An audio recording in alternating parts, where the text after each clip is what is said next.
Welcome to the Ride and Inspire Broadcast. Today we are talking how you can train at home to become a better rider.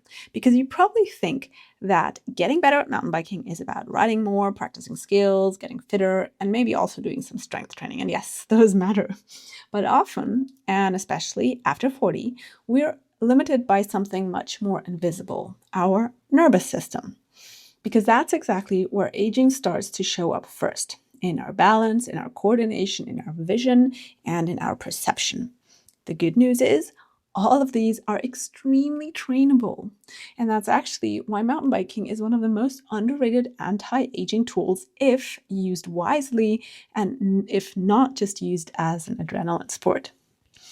So aging is maybe not what you think. We've often been taught the story of aging is decline. You will always have slower reactions, you'll have worse balance, you'll have less control.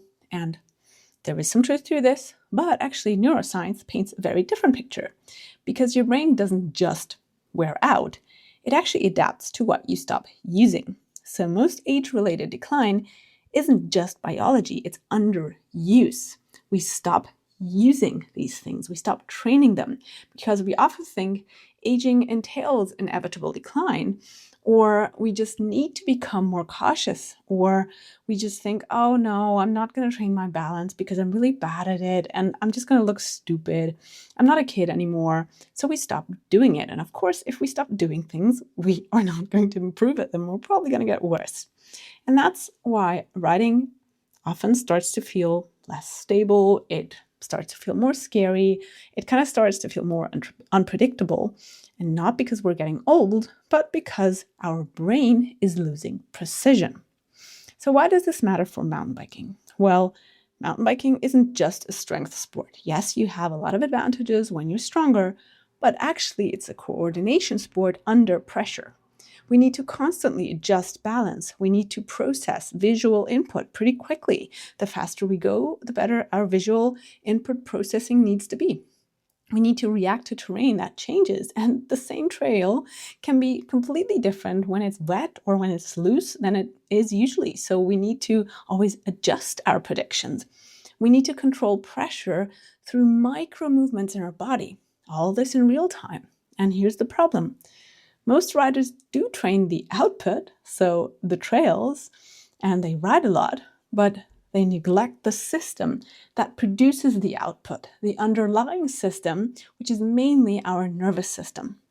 And that is the real foundation, because skills do not exist in isolation. Skills live in a body that needs to execute them.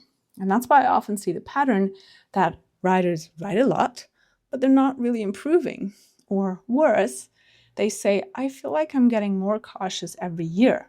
And it's not a mindset thing. You don't just need courage. That's usually your brain saying, hey, I don't feel safe anymore. Help me here.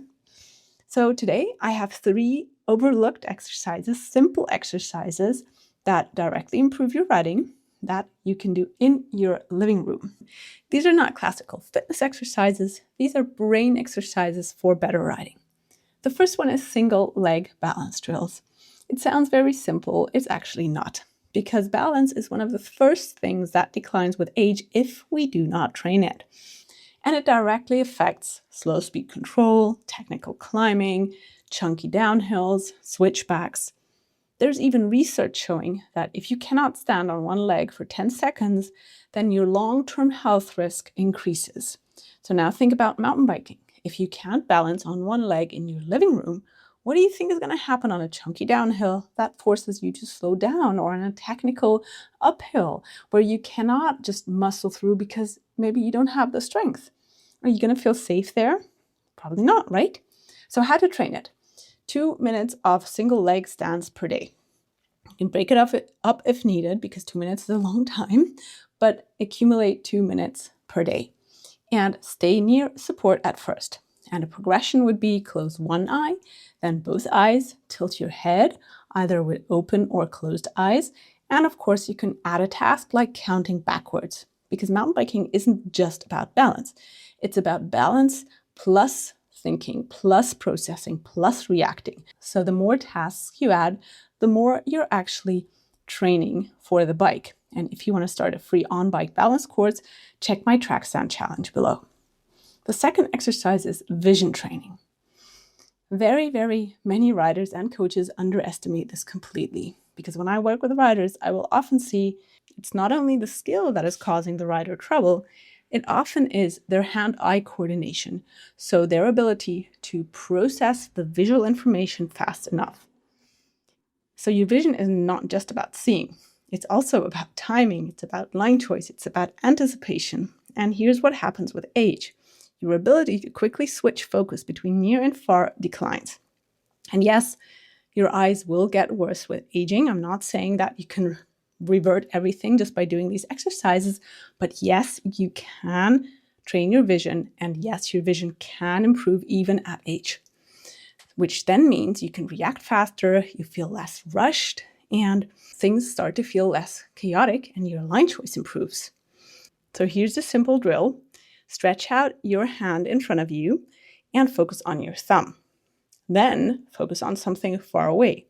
And now switch back and forth. Thumb, far, and do 20 reps. That's it. This directly improves line reading, timing in corners, confidence and speed, because your brain processes information faster. If you want more exercises specifically for mountain bikers, then check out my course, Building the Ride Ready Body, below. You will find the link under this episode. So the third exercise is smell training. Yes, seriously. It kind of sounds unrelated, but it's not. Your sense of smell is directly linked to memory, to emotion, to brain health. And it declines significantly with age if we do not use and train it. So here's the interesting part. Loss of smell is often linked to cognitive decline. So training it supports brain function overall. How do you do it? Well, 4 different smells like chocolate, tea, rosemary, and coffee, 10 seconds each. Focus fully on the sensation of taking in that smell. Why does this matter for mountain biking? Well, because riding is not just physical. It is perception and decision making.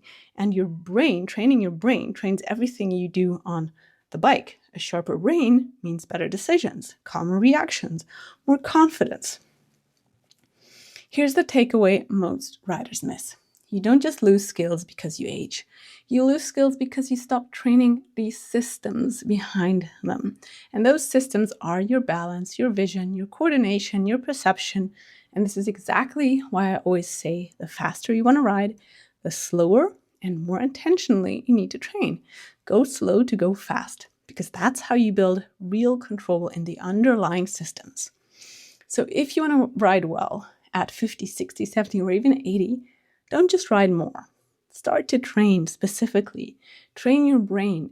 And if you want a simple place to start, well, try the balance drill today. 2 minutes per leg, as I said. You'll feel the difference faster than you expect. And work with my course if you want to dive deeper. You'll find it below. And more importantly, remember, all this matters if you want to age gracefully, if you want to age healthily.